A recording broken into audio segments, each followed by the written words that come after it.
दोस्तों, मैं आपका अमित कुमार इस न्यू कॉन्सेप्ट यूट्यूब चैनल पर आप लोग का स्वागत करता हूं। चलिए आज हम गंगा नदी के बारे में बताने जा रहे हैं फुल डिटेल के साथ। तो सबसे पहले 3 ग्लेशियर लेते हैं। एक गंगोत्री,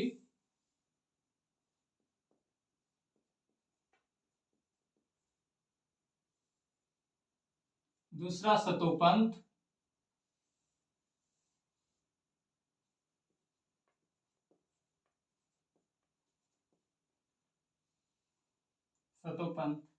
तीसरा मिलान।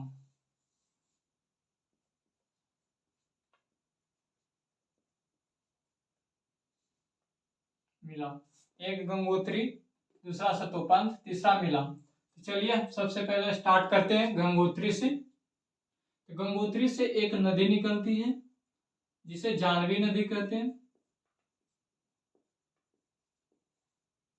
जानवी। फिर यहाँ पर एक टर्निंग पॉइंट आता है जिसे इसको गोमुख कहते हैं। क्या कहते हैं? गोमुख। गोमुख से एक फिर नदी निकलती है, इसे भागीरथी नदी कहते हैं। इस नदी का नाम क्या है? भागीरथी।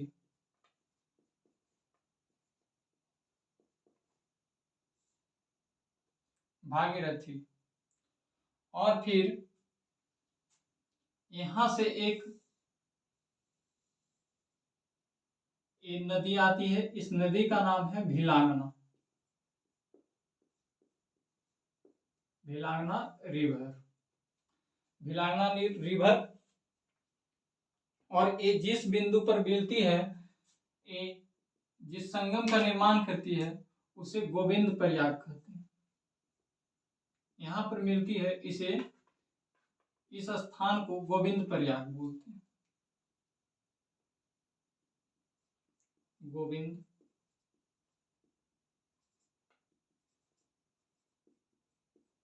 गोविंद प्रयाग, इस स्थान, इस संगम को। और फिर ये आगे भी भागीरथी नदी ही निकलती है।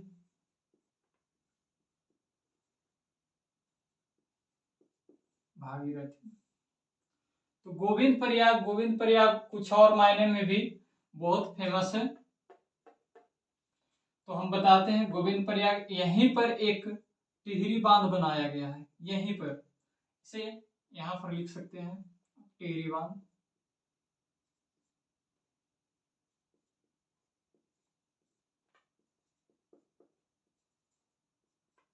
टिहरी बांध। टिहरी बांध जो कि भारत का सबसे ऊंचा बांध है। पहले भाखड़ा नांगल बांध था, अब टिहरी बांध हो गया है। तो टिहरी बांध की ऊंचाई कितनी है? तो 260.5 मीटर। 260.5 metre approx. कहीं कहीं 261 भी दिया हुआ है, खैर उससे कोई दिक्कत नहीं। टिहरी बांध भारत का सबसे ऊंचा बांध है। पहले इसके पहले भाखड़ा नांगल बांध होता था। कई लोग तो अभी भी भाखड़ा नांगल बोलते रहते, लेकिन टिहरी बांध अभी है। भाखड़ा नांगल का ऊंचाई 225 मीटर था, जबकि टिहरी बांध का ऊंचाई 260.5 मीटर है। और ये भारत का सबसे ऊंचा बांध एवं विश्व का सबसे सबसे सबसे 5वां ऊंचा बांध है। इसमें लिख देते हैं, भारत का सबसे ऊंचा बांध। भारत का सबसे ऊंचा बांध।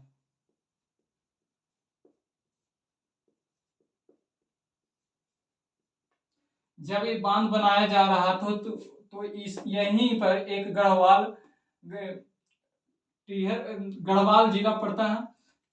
तो यहीं पर चिपको आंदोलन जिसका नेतृत्व सुंदरलाल बहुगुणा ने किए थे। चिपको आंदोलन यही जब ये बनाया जा रहा था टिहरी बांध, तो वहीं पर अधिक ज्यादा पेड़ काटा जा रहा था। तो उसी के विरोध में एक चिपको आंदोलन चलाया गया था, जो कि यही टिहरी गढ़वाल जिला बोलता है, यहीं पर है।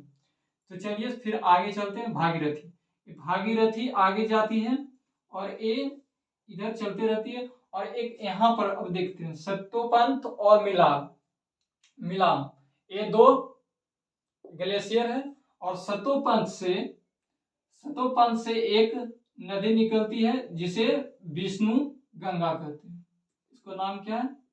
विष्णु गंगा। और इधर से एक नदी भी निकलती है जिसे धौली गंगा कहते हैं। इसे धौली गंगा, धौली गंगा कहते हैं। और ये जिस स्थान पर मिलती है उस संगम को विष्णु प्रयाग बोलते हैं।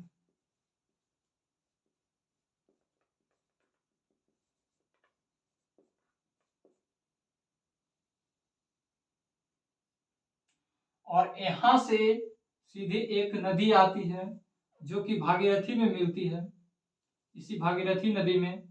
और ये जहां मिलती है, ये निर्माण करती है, इसे देव प्रयाग बोलते हैं।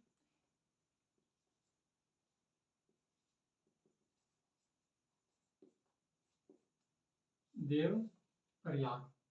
और यही नदी आगे जाती है और यहीं से गंगा का निर्माण होता है या फिर गंगा नदी नाम पड़ता है। तो आप देख सकते हैं कि भागीरथी और ये जो नदी है ये अलकनंदा नदी है। इस नदी का नाम क्या है? अलकनंदा।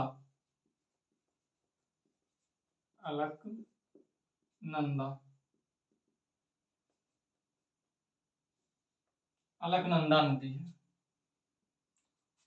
और ये भागीरथी। तो सवाल आता है इसमें कि गंगा नदी किन दोनों के संयुक्त धारा को मिलने से गंगा नदी का निर्माण होता है? तो एक भागीरथी नदी और दूसरा अलकनंदा नदी के संयुक्त धारा को गंगा कहते हैं। और कहाँ मिलती है? देवप्रयाग में मिलती है। और एक बात और आपसे पूछेगा कि गंगा नदी कहाँ से निकलती है? सॉरी, तो ऑप्शन में दिया रहेगा एक गंगोत्री, दूसरा गौमुख। तो आप टिक करिएगा गौमुख, क्योंकि गंगोत्री से तो जाह्नवी निकलती है, गौमुख से भागीरथी निकलती है, जो कि वही भागीरथी और अलकनंदा के संयुक्त धारा को गंगा कहते हैं। इतना तो कंफर्म हो गया। अब इसके आगे देखते हैं कि क्या, तो यहां से एक नंदनी नदी निकलती है, नंदनी नदी आकर मिलती है। इस नदी का नाम क्या है? नंदनी। नंदनी नदी जो कि यहाँ पर निर्माण करती है और यहाँ जिस जगह पर मिलती है उसे नंद प्रयाग बोलते हैं। नंद प्रयाग, नंद प्रयाग बोलते हैं। और फिर यहाँ और एक बात ध्यान रखिएगा कि ये विष्णु प्रयाग है और यहीं पर आपका ये पड़ता है बद्रीनाथ। बद्रीनाथ यहीं पर पड़ता है, लिख देते हैं।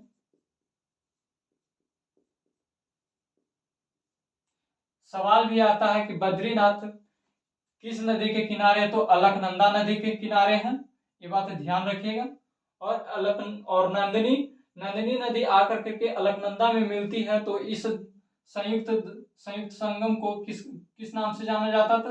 नंद प्रयाग के नाम से जाना जाता है। और फिर यहीं से एक नदी फिर इधर निकलती है या इससे आकर के मिलती है, पिंडारा नदी, नाम सुने होंगे।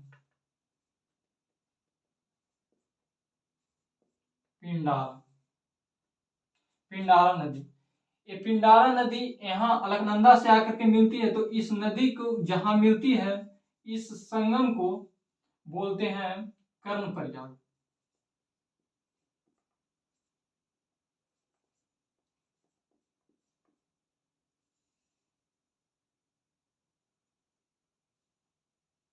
कर्ण प्रयाग नदी। और एक नदी और फिर यहां से आकर के मिलती है इधर से, जिसे बोलते हैं मंदाकिनी नदी। इस नदी का नाम मंदाकिनी,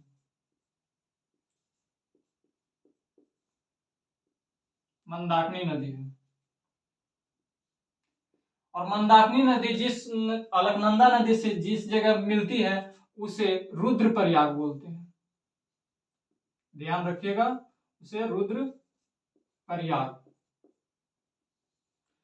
प्रयाग बोलते हैं। और एक बात और दिलचस्प की बात है कि यहाँ पर यहीं पर आपका एक केदारनाथ हो, इस जगह को केदारनाथ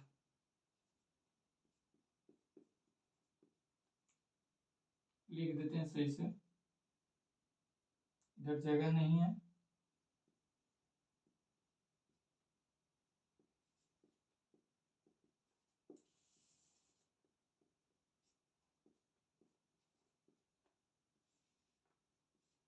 केदारनाथ, केदारनाथ कहाँ पड़ता है? तो यहीं पर मंदाकिनी नदी के बगल में। और मंदाकिनी नदी जिस जगह पर अलकनंदा से आकर के मिलती है उसे क्या कहते हैं? रुद्रप्रयाग बोलते हैं। और अलकनंदा नदी और भागीरथी जहां मिलती है उसे देवप्रयाग कहते हैं। अब देवप्रयाग अलकनंदा नदी और देवप्रयाग, अलकनंदा नदी और भागीरथी नदी के संयुक्त धारा को गंगा कहते हैं। गंगा यहां से नाम पड़ता है इसका, गंगा, ध्यान रखिएगा गंगा नदी का। तो चलिए हम पहले बात कर लेते हैं, फिर से एक बार समझा लेते हैं, या फिर इसको पहले देख लेते हैं। एक विष्णु प्रयाग, यहाँ 5 प्रयाग की बात की जाती है। पंच प्रयाग जो कि बार बार एग्जाम में आते रहता है, पंच प्रयाग कौन सा है? तो चलिए हम बता देते हैं। फर्स्ट नंबर तो आपको एक विष्णु प्रयाग जो कि फर्स्ट हुआ। विष्णु प्रयाग किसके किसके मिलने से हुआ? तो विष्णु गंगा नदी को और धौली गंगा नदी को मिलने से विष्णु प्रयाग का निर्माण हुआ। दूसरा नंद प्रयाग, दूसरा नंद प्रयाग जो कि नंदिनी नदी और अलकनंदा नदी को मिलने से नंद प्रयाग का निर्माण हुआ या नंद प्रयाग हुआ। और तीसरा आपको पिंडारा नदी और अलकनंदा के मिलने से कर्ण प्रयाग का निर्माण हुआ, तीसरा।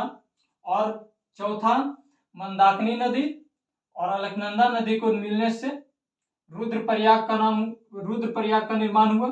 और अलकनंदा और भागीरथी को मिलने से देवप्रयाग का निर्माण हुआ। ये 5वां आपको परीक्षा में पूछ भी सकता है। इधर गोविंद प्रयाग भी है, लेकिन ये प्रयाग पंच प्रयाग के अंतर्गत गोविंद प्रयाग नहीं आता है। आपको ऑप्शन में दे देगा ऐसे कि विष्णु प्रयाग इनमें से कौन सा मतलब पंच प्रयाग के अंतर्गत नहीं आता है, तो विष्णु प्रयाग रहेगा, एक अलकनंदा एक कर्ण प्रयाग रहेगा, एक रुद्र प्रयाग रहेगा, एक देव प्रयाग, और 5वां में रहेगा आपको गोविंद प्रयाग। तो गोविंद प्रयाग पंच प्रयाग के अंतर्गत नहीं आता, ये बात ध्यान में रखिएगा। तो हम फिर यहाँ पूरे को एक बार फिर से समझा देते हैं।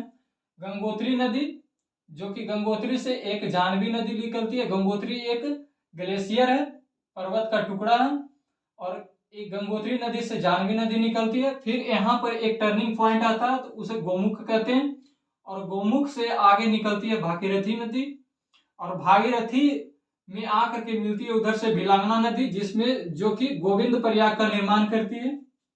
और गोविंद प्रयाग पर ही आपका ये टिहरी बांध है जो कि भारत का सबसे ऊंचा बांध है अभी तत्काल में, जिसकी ऊंचाई 260.5 मीटर है। इसके पहले यानी 2006 से पहले भाखड़ा नांगल बांध थी जिसकी ऊंचाई 225 मीटर ही मात्र था। समझ जाइए कितना ज्यादा है। और ये विश्व का सबसे 5वां ऊंचा बांध आपका टिहरी बांध है। यहीं पर चिपको आंदोलन हुआ था, सुंदरलाल बहुगुणा जिसका आप जानते हैं, और टिहरी गढ़वाल यहीं पर है जिसके नाम से ये टिहरी बांध पड़ा हुआ है। और फिर यहाँ से निकलती है भागीरथी, ये भी भागीरथी, और यही नदी फिर आकर के यहाँ क्या मिलती है? अलकनंदा से मिलती है, जो कि जिस जगह पर मिलती है उसे देवप्रयाग बोलते हैं। और अलकनंदा और भागीरथी के संयुक्त धारा को गंगा कहते हैं। तो ये तो हो गया। और एक सतोपंथ, ये भी ग्लेशियर है, और मिलाम भी एक ग्लेशियर है। मिलाम सतोपंथ और मिलाम से ये दोनों के संयुक्त धारा से कौन सा विष्णु प्रयाग का निर्माण होता है, और इधर आपको बता ही दिए।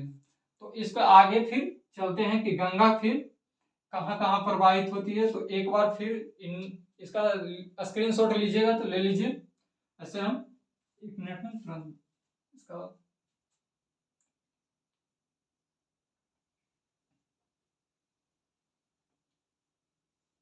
इसको फिर से मतलब अब गंगा नदी के क्षेत्र को कहाँ कहाँ बहती है उसको हम देखते हैं। आइए कौन कौन से राज्य होकर के।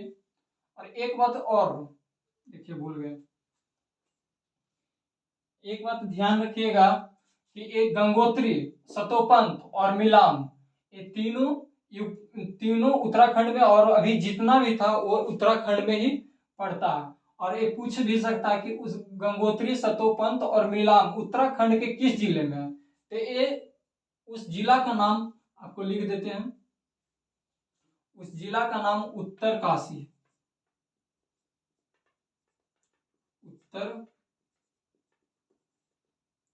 उत्तरकाशी जिले के अंतर्गत तीनों आते हैं। तीनों ग्लेशियर गंगोत्री, सतोपंथ और मिलान तीनों आते हैं। चलिए तो अब हम गंगा नदी कौन कौन से क्षेत्र में बहती है इसको शॉर्टकट में इसको लेकर के चलते हैं। सतोपंथ को इसको मिटा दीजिए आप, इसको भी सतोपंथ।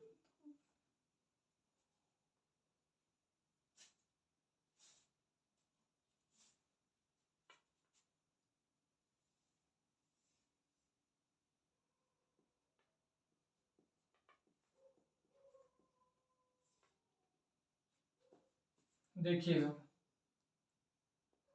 गंगोत्री से तो जानवी निकलती है, जानवी लिख दिए।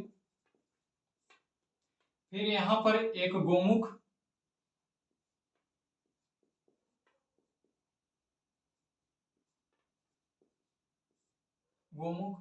यहां से भागीरथी निकलती है, इस नदी को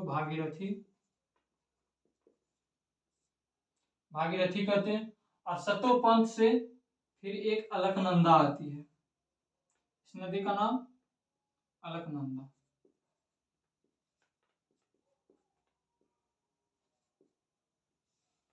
अलकनंदा जिस स्थान पर मिलती है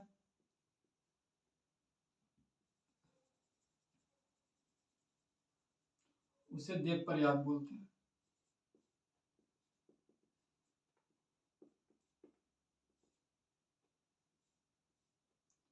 सब आपको उत्तराखंड में ही है।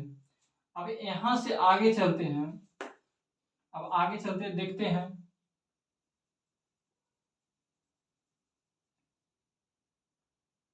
यहां से जब आगे गंगा, और यहीं पर इसका नाम गंगा पड़ता है।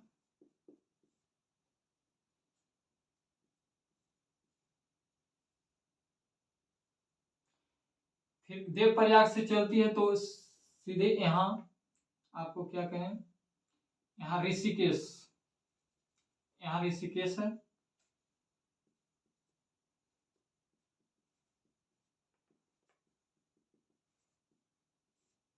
ऋषिकेश है। फिर ऋषिकेश से इधर चलती है तो यहाँ पर आपको हरिद्वार,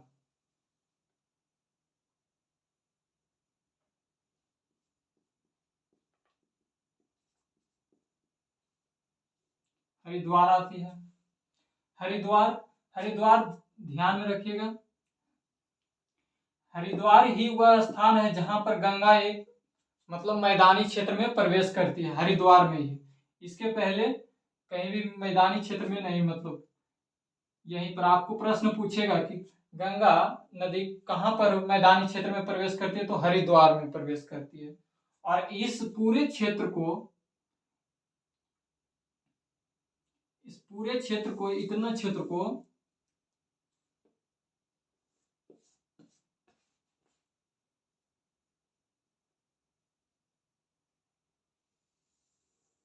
ये पूरे उत्तराखंड में आता है।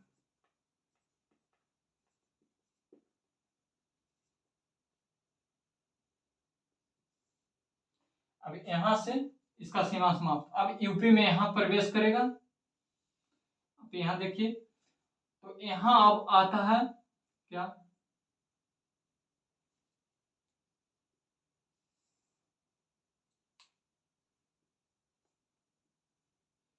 अभी यहां कन्नौज नाम सुने होंगे।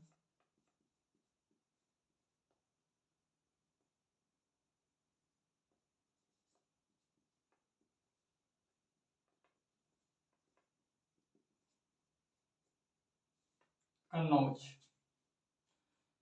कन्नौज यानी यूपी, यहाँ से उत्तराखंड समाप्त हो गया और यहाँ से यूपी स्टार्ट हो गया। अब कन्नौज के बाद यहाँ कानपुर,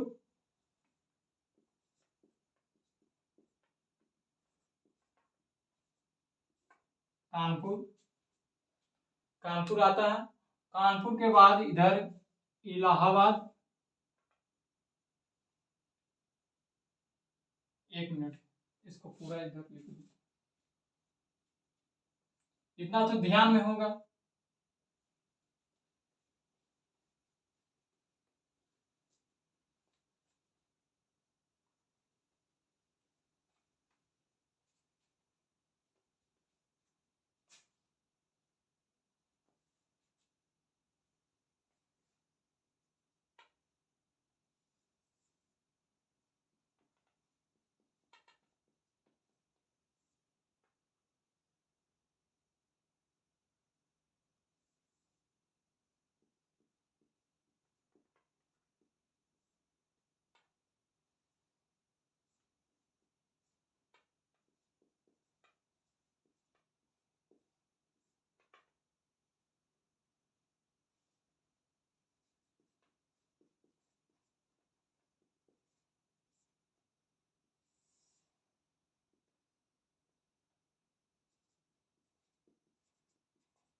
यहाँ से देवप्रयाग से चलती है तो यहाँ ऋषिकेश पहुंचता है।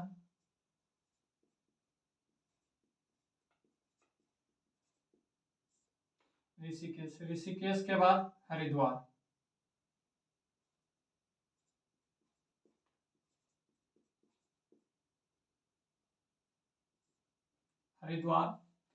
हरिद्वार के बाद हरिद्वार में सीमा समाप्त हो जाता है। फिर यहाँ पर आइए तो यहाँ कन्नौज आ जाता है।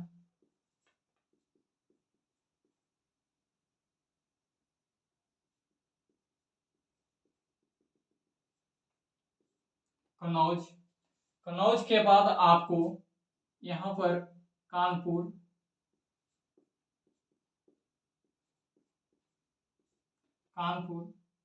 कानपुर के बाद इलाहाबाद,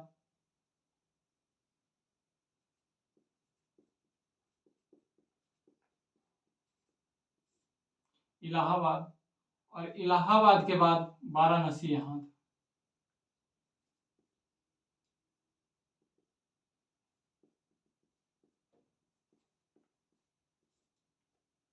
वाराणसी या बनारस। तो यहाँ पर अब यहाँ से आगे फिर बिहार में प्रवेश कर जाता है। एक बक्सर है, आपको बिहार में कहाँ प्रवेश करता है तो बक्सर में, ध्यान रखिएगा। यहाँ से एक बात और देख लीजिए, यहाँ से उत्तराखंड की सीमा समाप्त,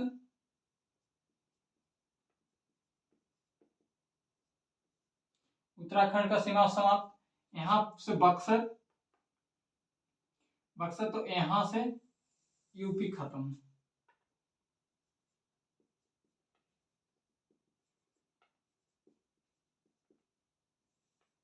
उत्तर प्रदेश लीजिए, उत्तर प्रदेश एक बक्सर हो गया। फिर बक्सर के बाद अगर आप बिहार में आगे चलिए तो आपको आरा, आरा के बाद आपको पटना,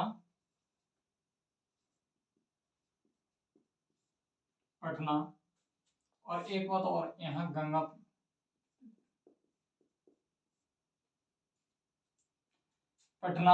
पटना के बाद आप जैसा ही चलिएगा इधर भागलपुर आ जाता है।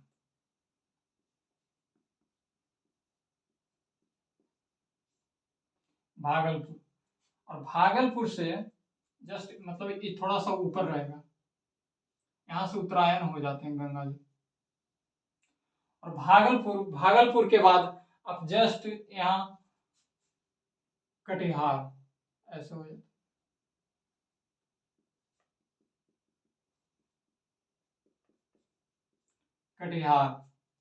और कटिहार के बाद आप इधर थोड़ा सा यहाँ दक्षिणायन हो जाते हैं और यहाँ पर आपका क्या चीज कहते हैं, सीमा समाप्त हो जाता है बिहार का।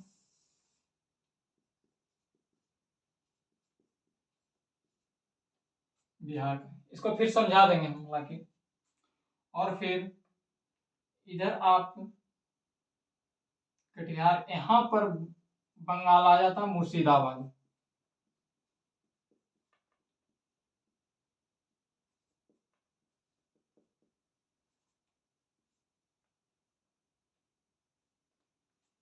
मुर्शिदाबाद, और यहाँ पर थोड़ा सा झारखंड आता।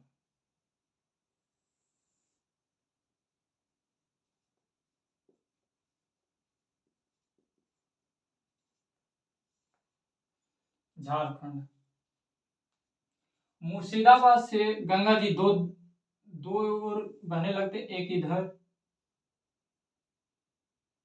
एक ऐसे और एक नीचे की तरफ, नीचे की तरफ और एक ऐसे,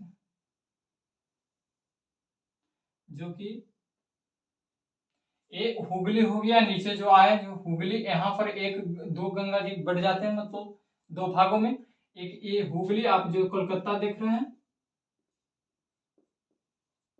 हुगली यहीं पर, और यहाँ यहाँ बंगाल का, पश्चिम बंगाल का सीमा समाप्त हो जाता है। और यहाँ पर यहीं पर फिर इधर आ जाता बांग्लादेश,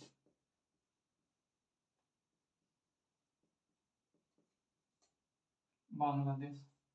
और इधर से एक नदी आकर के हुगली में मिलती है, झारखंड से, छोटा नागपुर के पठार से, ये दामोदर।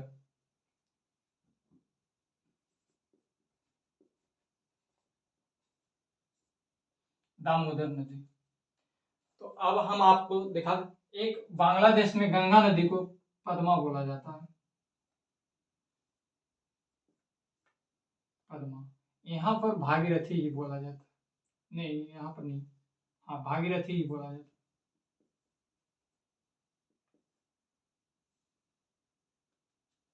और ये फिर बंगाल की खाड़ी में गिर जाता है। तो आइए हम समझाते हैं। गंगोत्री, गंगोत्री जो कि एक ग्लेशियर है, उत्तराखंड में है। गंगोत्री से एक जानवी नदी निकलती है,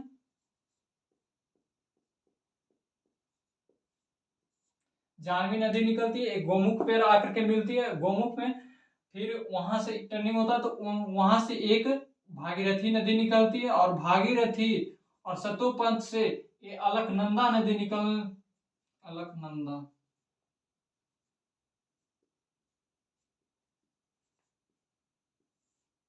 अलकनंदा नदी निकलती है, और भागीरथी और अलकनंदा की संयुक्त धारा से गंगा का निर्माण होता है, और गंगा नदी यानी कहलाती है। और आपसे पूछेगा भी कि गंगा गंगा कहाँ से निकलती है, गंगोत्री से कि गोमुख से, तो आप आंसर कीजिएगा, दोनों एक भी रहेगा, फिर भी गोमुख आप टिक करिएगा, क्योंकि गंगोत्री ग्लेशियर से जानवी नदी निकल रही है।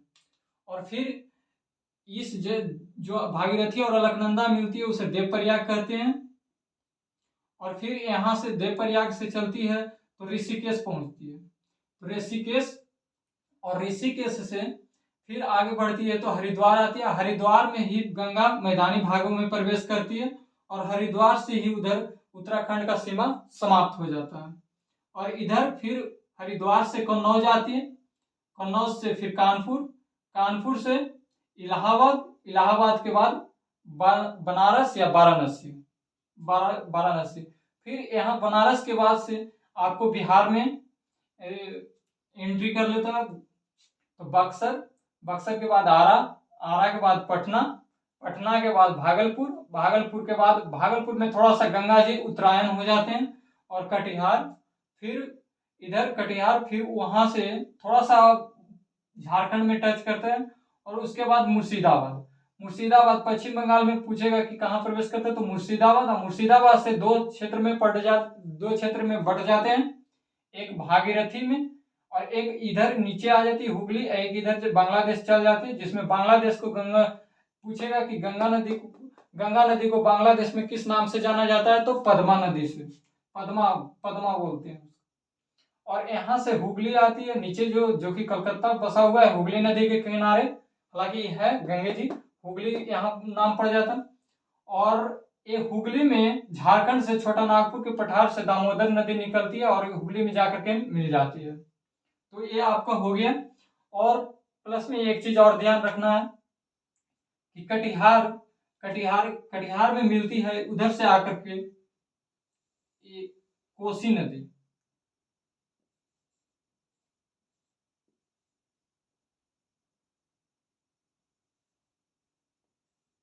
कटिहार में कोसी नदी मिलती है, पटना में आपको गंडक नदी मिलती है आकर के,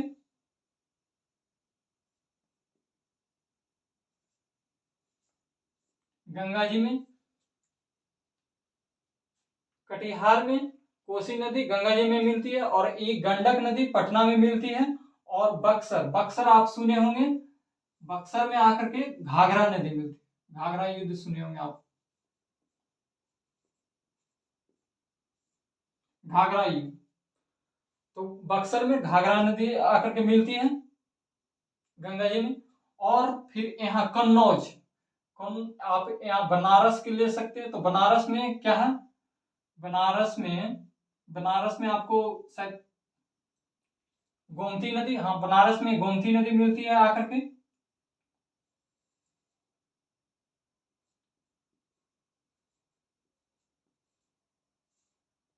बनारस में गोमती, और कन्नौज में रामगंगा, कन्नौज में रामगंगा, रामगंगा नदी आकर के मिलती है, बात ध्यान में रखिएगा। रामगंगा कन्नौज में आकर के गंगा से मिलती है, और इधर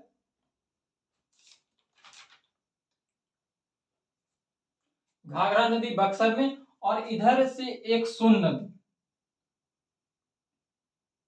यहां से आरा और पटना के बीच में आप देखे होंगे, आरा और पटना के बीच में यहां से एक सोन नदी निकलती है, प्रवाहित होती है,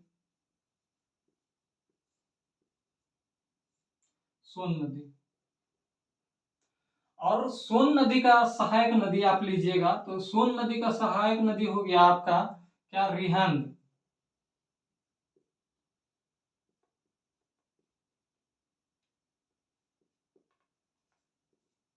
रिहंद नदी। सोन नदी का सहायक नदी रिहंद नदी, और सोन किसका नदी है, सहायक नदी है, तो फिर गंगा जी, गंगा नदी का। फिर इलाहाबाद में एक यहां से निकलती है, एक आप यमुनोत्री एक बोलते हैं, यमुनोत्री ग्लेशियर, बंदरपुछ में है, लिख देते हैं,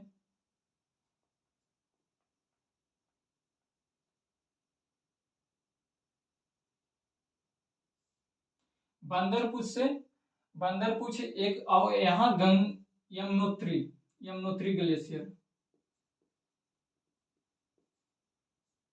यमुनोत्री ग्लेशियर, और यहीं से यमुना जी यहाँ इलाहाबाद में आपको आकर के मिलते हैं, इलाहाबाद में। और एक बात ये और ध्यान रखिएगा, ये यमुना नदी हो गया,